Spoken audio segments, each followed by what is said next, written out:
Welcome, pleasant viewer, to the Freeman podcast, a male production. Here with your hosts, Harrison and Oliver. Fasten your seatbelts, grab your popcorn, and make sure you have this open on your Samsung 4K OLED screen. The cast is waiting for you.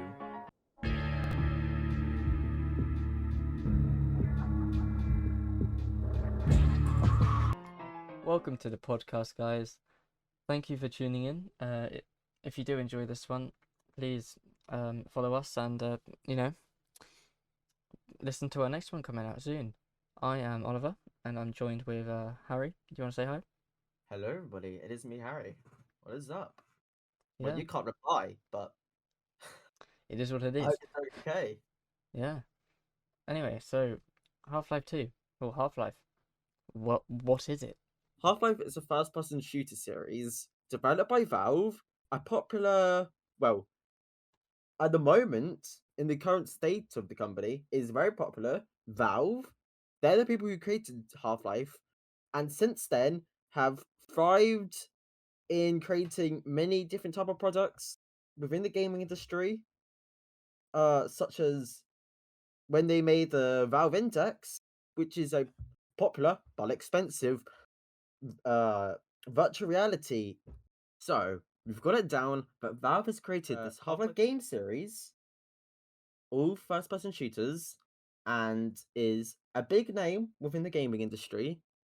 Specifically, as I've said, Half-Life is the first product released in 1998 for Windows, since I guess it'd be kind of difficult for them to port it through the things because the software they used for the first game was Hammer, which is I'm pretty sure, third party software for maps and all that, although they did have to modify it to work for the game.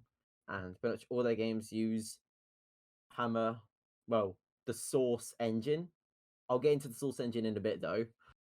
They released Half-Life, as I said, in 1998 for Windows, and it was a big success. It was indeed. It was a very big success. Initially, how the story works is there's this man called Gordon Freeman, which is the player you play as. You play from the perspective, the first person shooter, so first person perspective of Gordon Freeman, a scientist. He's got like an MIT thing. The point is, he's good at science, okay?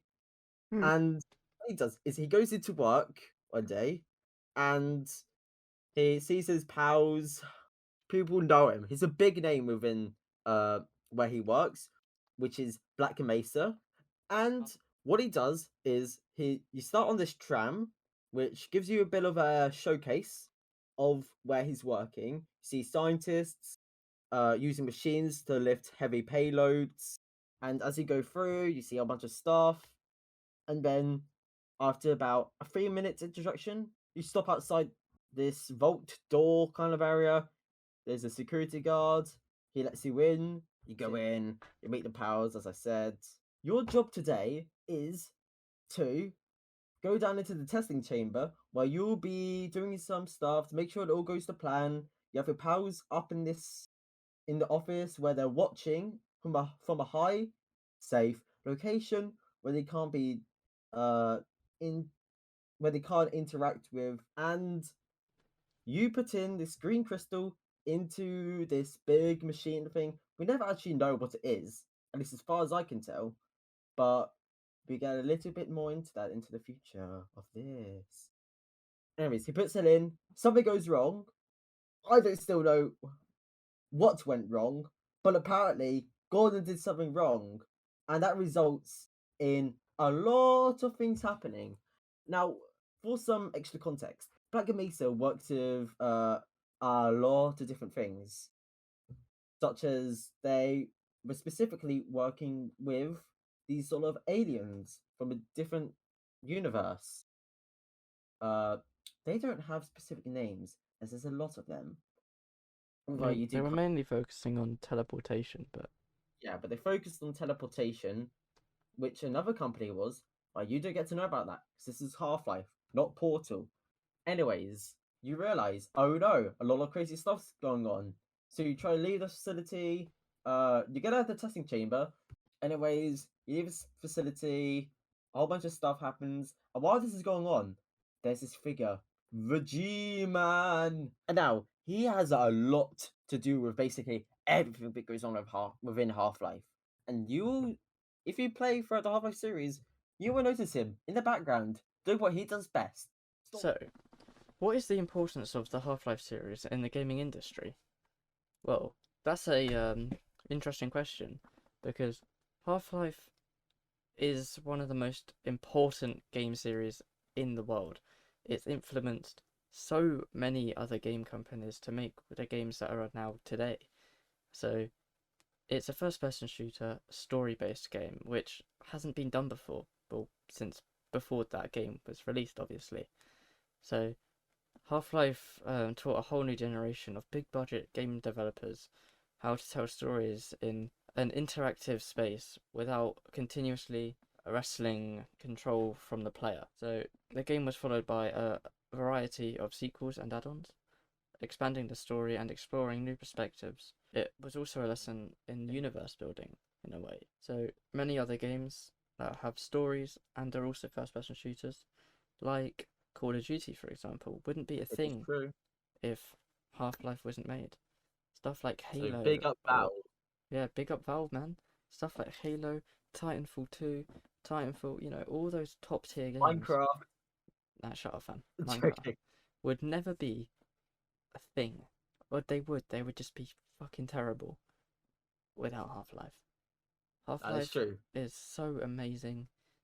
It's really inspired everyone to make better games, because who doesn't like a story game? And see, the game series, it gives you a whole new perspective when you get to play as Alex in the game. Half-Life Alex. Half-Life. You get to become Alex Vance, who is Gordon Freeman's personal The one helper. you're admiring.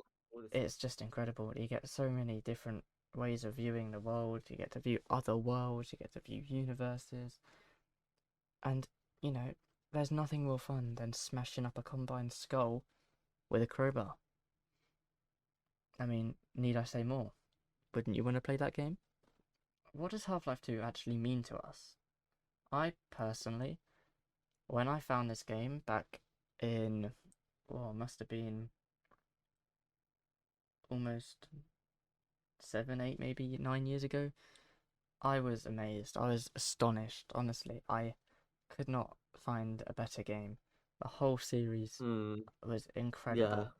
I mean, made you quiver and shiver. I never played them in order. I started with Half-Life 2, but just as a standalone game, you do still understand what's going on, which I really like. That's something they do great. You don't have to play them in a specific order to understand them. Yeah, it's just absolutely incredible.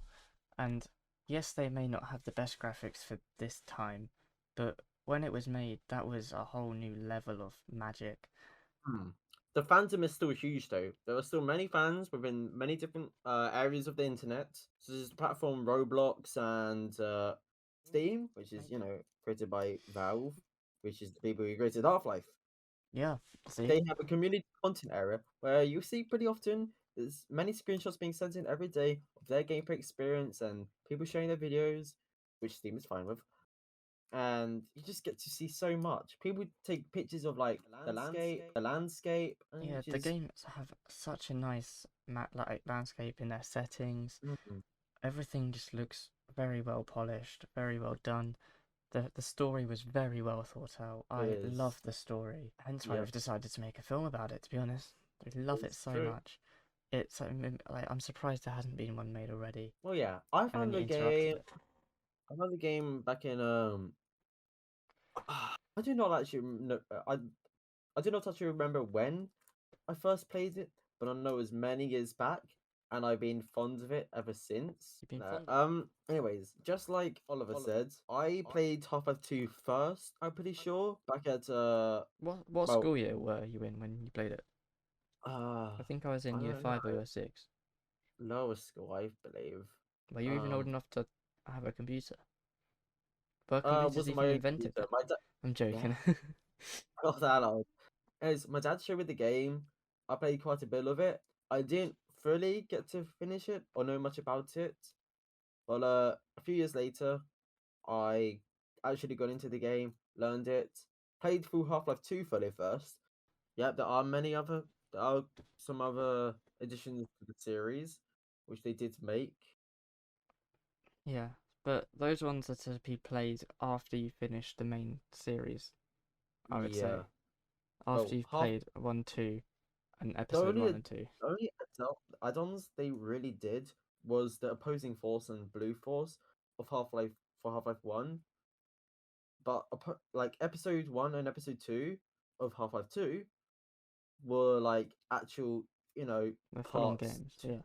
Yeah, in a They sense. aren't as long, but if you combine them together as one game, then Yeah, it's like a full feature. And that is Half-Life true. Alyx is a prequel, but you do want to play it after you've played the rest of the games. Mm. Half-Life Alyx is specifically timed between Half-Life 1 and Half-Life 2, after Opposing Force and Blue Shift, obviously. But Half-Life Alyx is actually a virtual reality game because Valve wanted to showcase their software and gameplay mechanics they can do with the Valve Index and such, since they wanted to enter the virtual reality world, which they are doing great in currently, if I say so myself. That's kind of a based opinion, but You're not wrong there. I'm not wrong. They did do well. Half-Life Blue Shift was actually from this perspective of a security guard within where Gordon Freeman was working, and Half-Life Opposing Force is not aliens, but actually, spoiler alert, a soldier from the military sent to kill the scientists and Gordon because the government wanted to hide the whole mess up and all of that. I'm not going to get too into it because of spoilers, and I hate spoilers myself with films and games, and if someone spoiled something to you, you wouldn't be happy, and I don't want you to be angry at me, okay? I'd unfriend them on Steam. Like, Yeah, so, we're keeping this in, by the way, when I say this. You do not mm, like something spoiled. So excuse us for not having that sort of detail in, but you just have to wait and see. yeah. And specifically, you should really be watching this unless you have played the series. Yeah, this wouldn't Since really appeal to you unless unless you know what Half-Life is. Mhm. And if you didn't know, the people who made Half-Life also made popular games such as Counter-Strike Global Offensive and Team Fortress Portal. 2 and Portal. Although I'm pretty sure Counter-Strike was sort of a mod for Half-Life, which someone made, which then Valve got the rights to make it into a full-fledged game called Counter-Strike Global Offensive, which Mm. is why I said CS:GO. CS:GO is just a shorter down of Counter-Strike Global Offensive. They also, made by a completely third-party user, made a mod for all of Oh Valve yes, games called Gary's Mod. Surprisingly, the that is guy who true. made it is called Gary. Um, you know, I forgot to mention, there was also Left 4 Dead, which is made by Turtle Rock Studios. but They also released Valve. also Valve. They work together.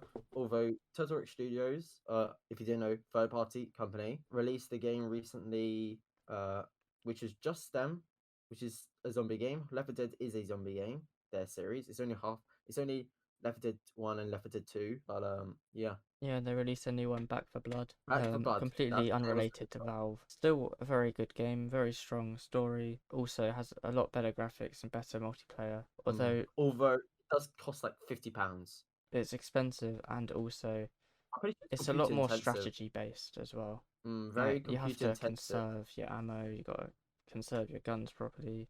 hardware intensive, Yeah. by the way. Whereas all other Valve games, you can play literally you can play with mashed potatoes you put in the microwave. That is true. That is true. There's a lot Unless of you want to optimizing get M element. mod, which is a mod for Half-Life 2, and you can make your computer explode if you really want to. So why did That they is, choose to make a Half-Life short film? well, that's what I'm saying. There's a whole lot to this, but we enjoy and has great story too, and appeals to a large fan base, but still thrives to this day since 1998 to the current 2022, specifically March the 7th at 11:50 p.m. And it still Facts. thrives and will continue to thrive. Yeah. Hopefully. Well, I think with with this short film, some short films have been made. Only one I found actually specifically directly to the Half-Life story, and had quite a large budget towards it of about £3,000. So short in film sense, but large to us. I want to also point something out that makes ours different from other short films. I noticed this other short film, which they released like a couple of. It was like a series kind of thing, but they haven't done much to this current day. In which they actually had the main character speak. They had Gordon Freeman speak, which is not how it works, and kind of annoys me. But that's gone because I'm a big fan of Half-Life. But anyways, we're not doing that. We're making sure we keep to how it works. Gordon will not speak throughout this. No. Let's get into the details of our film. What kind of thing do you reckon we're planning for? So, specifically, this film, I think, is going to be mainly based around the feud between Gordon and G-Man.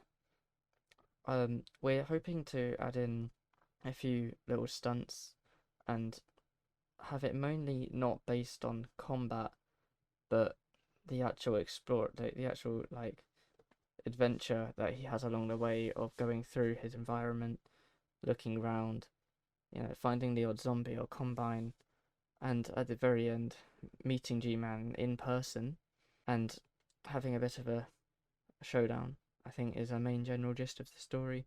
To sum it up, like in a few words, really, it's not like a massive production, as it's not got a massive budget. I think I've spent about maybe £150 on it so far.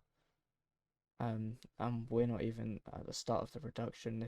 We're still planning, but I personally think this is going to go really well. Have you got any thoughts on it? No, I agree with everything you're saying. I'm quite fond of this. It's something we both know very well and are a fan of. Yeah. So why not? We have got a very small team for our production. We've got me, we've got Harry, and we've got James. James fortunately couldn't be here today as he's doing research on the Half-Life series, as he hasn't really been introduced to it yet. So we've introduced him to it. We've gotten him to play all the games, learn the story, so he also knows what he's doing. So thank you everybody for your pleasant presence within this podcast. We hope to see you around, maybe in another podcast, maybe in another live stream. I know this wasn't a live stream, but maybe you'll see us in a live stream on the channel. If you'd like to leave us some feedback in the comments, we'd be very grateful, and we may even reply. Do you have any words to say, Oliver? I do. So yeah, all I have to say is thank you for tuning in, thank you for listening, and have a nice rest of your evening, day, morning, wherever you are in the world. And we're looking forward to working on this project, and we're looking forward to see your feedback on it. So thank you and goodbye. Bye.